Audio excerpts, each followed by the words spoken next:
It's not my fault that I'm pretty. It's not my fault everyone wants to date me. Me and Sam Burgess, huh? Look, I just know how it can be sometimes in the media. It's really stressful and getting bashed is kind of hard. So I just wanted to reach out and let him know that I was here to chat if he needed to and just see if he was okay.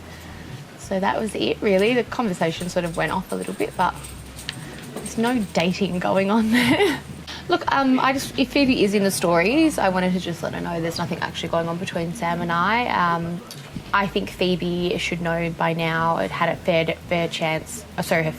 share of fake stories coming out and allegations. So I think she would deal with it a little bit more professionally than other people would. 100%, I feel sorry for her. I feel sorry for anyone that has a broken family or, you know, things going on with somebody that they love where there's children involved. Definitely feel sorry. No, there's no plans to meet up with Sam. I think I have a new boyfriend every second day at the moment. And you know what? Like, I wanted to just say, before I was on the show, before my love life was in the public eye, you go on dates. That's what dating is. You know, you date 2 people a week sometimes. You're deciding on who it is you like better. And I think just because I'm constantly being shamed and everybody in Australia just seems to think that I'm the biggest... I don't even know how to word it. But I'm constantly getting inboxes from older women saying horrible things. Like, as if you haven't been out on multiple dates with guys in a week. It's not my fault that I'm pretty. It's not my fault everyone wants to date me. I definitely think my younger followers should just do what they feel good for them. They should do what feels comfortable for them. If they want to date somebody and they don't like them but they've kissed them, that you're entitled to go and date another person and kiss that person as well.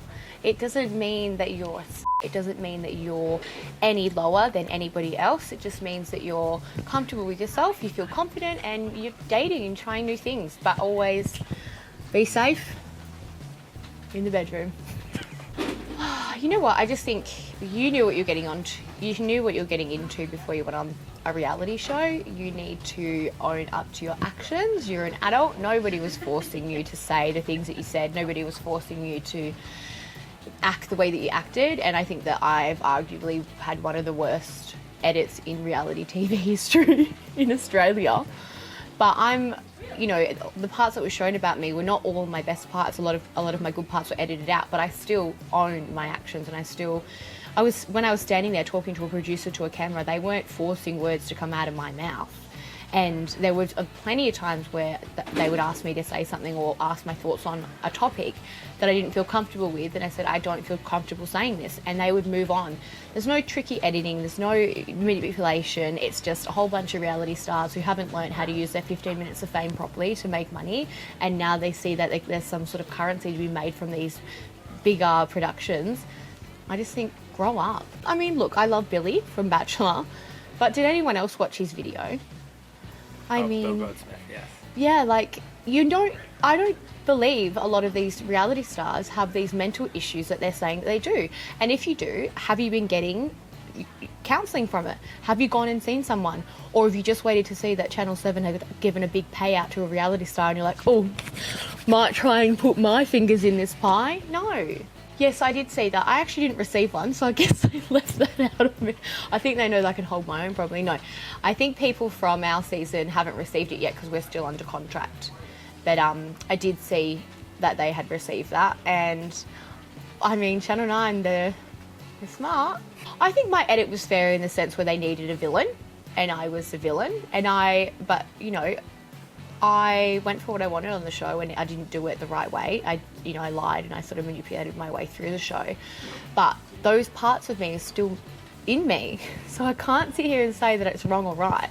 But I'm not the girl that you see on the show. Like, I do have, most of the time, I am bubbly, I'm friendly, I'm engaging, I'm nice. I'm not this, you know, sly, evil, wicked witch that's like, I'm going to take your man.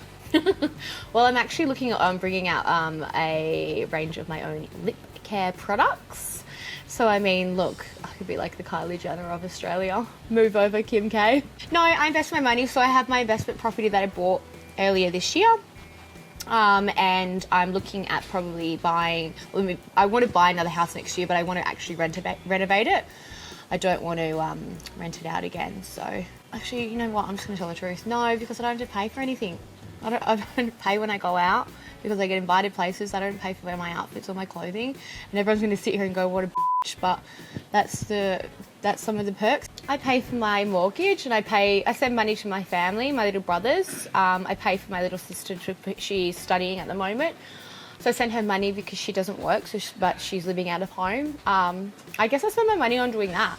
I also spend a lot of money traveling. Like when I go places, everyone's like, you're always jumping around traveling. That's my own money. So unless it's for an appearance, then I don't pay for flights or accommodation. But if I want to go to Sydney, or if I want to go to Brisbane, or if I want to go back to Perth, I pay for that. So I guess that's what it is. But at the moment, I'm investing my money in property and I'm saving, which I've never done growing up. So it's good to start now at the ripe age of 28. I think 100% the fame has gone to Jules' head. And you know what, everyone's going to say, oh, of course Jess says that. Oh, Jess is attacking the angel from maths. But as I said before, I think, yep, my edit was fair on the show. I got a lot of my bad sides were showed, but a lot of my good sides weren't. Well, you didn't see a lot of Jules' bad sides on the show either, which we all got to see. There was one commitment ceremony actually where the experts were bringing up why I didn't want to be intimate with Mick, and Jules chimed in and said, I'm really sorry, Jess, but there seems to be a lot of excuses coming from you. 1 minute you've got your period, the next minute your nan's dead. Well, my nan actually did pass away while I was on the show, which was one of the reasons as to why I didn't want to be intimate. And Mel, the blonde expert, actually had to chime in and tell Jules that she was being inappropriate. And there was just a lot of she sort of iced a lot of us younger girls out. There's a lot of bullying going on. And I think now everyone's seeing it. I mean, look, Mel's one of the most bubbliest, friendliest girls you'll ever meet. She's not about the drama. She just is a genuine person. And to be cut out of a bridal party by a text message, it sort of just makes me wonder, is the whole engagement even really, was that done on with pure love, or was it just like, oh my god, we're on a TV show and we're the sweethearts and should we just get engaged? It sort of just makes me question how authentic the whole thing is now and how authentic they are. I can't say a bad word about Cam though. I do like him. I think he's genuine. I think he's being strung along. Oh my god, Jamie. Actually, I had an encounter with him in a Melbourne shopping centre before he went on the show. And I was shopping with my girlfriend and we were just walking along out. You know when you can feel someone's like staring or following you? So I was kind of like, this guy's following us, babe. We went into like a clothing store, and I'm pretty sure it was a girl's clothing store as well. So, but he came in and he started pretending to look at like different pieces of clothing, but like looking at me like over the racks. And I was going, oh my god, okay, this is either a crazed fan or like we're gonna get murdered. Which is so, I mean, I'm melodramatic, but anyway, he approached me and he's like, oh, hey Jess, and I was like, hi, I think he just wanted a photo, and he was like, I've watched you on the show, and like, I really wanted to like approach you, and he started like actually shaking and almost crying, and I was just like, whoa, and I actually grabbed his hand to go like, it's okay, like, get out what you need to get out, and in my head I'm going, because I need to leave. And he was just basically saying that he'd been approached for a spot on Maths or a spot on Bachelorette, and where I thought he should go, and I told him to go to the Bachelorette. Sorry, Angie Kent. And yeah, he was just a real strange individual. Like, he almost started crying. He wouldn't stop shaking my hand for the entire conversation. This entire conversation went for at least 5 to 7 minutes. And obviously I was talking to, like, obviously Maddie and I know each other from the show. He told me, he's like, that is what he's like off camera. And I said, babe, I know, I've seen him off camera as well. And then Maddie even was like, what the hell? We did smooth things over. Angie just, I just sort of said to her, look, I can understand that things can be taken out of context in the media. I said, but your takeaway careless comments have really just, it just irked me. And, even those tweets have come out just recently about things that Angie said about the recent Bachelorette, Sophie Monk. And it's just like, pot kettle black a little bit. And you know, everyone says to me, you've been in the media long enough. Well, I think Andy had been in the media enough to know as well. And I, not one to hold back, and I just called her out for it. But since then, yeah, we have settled things.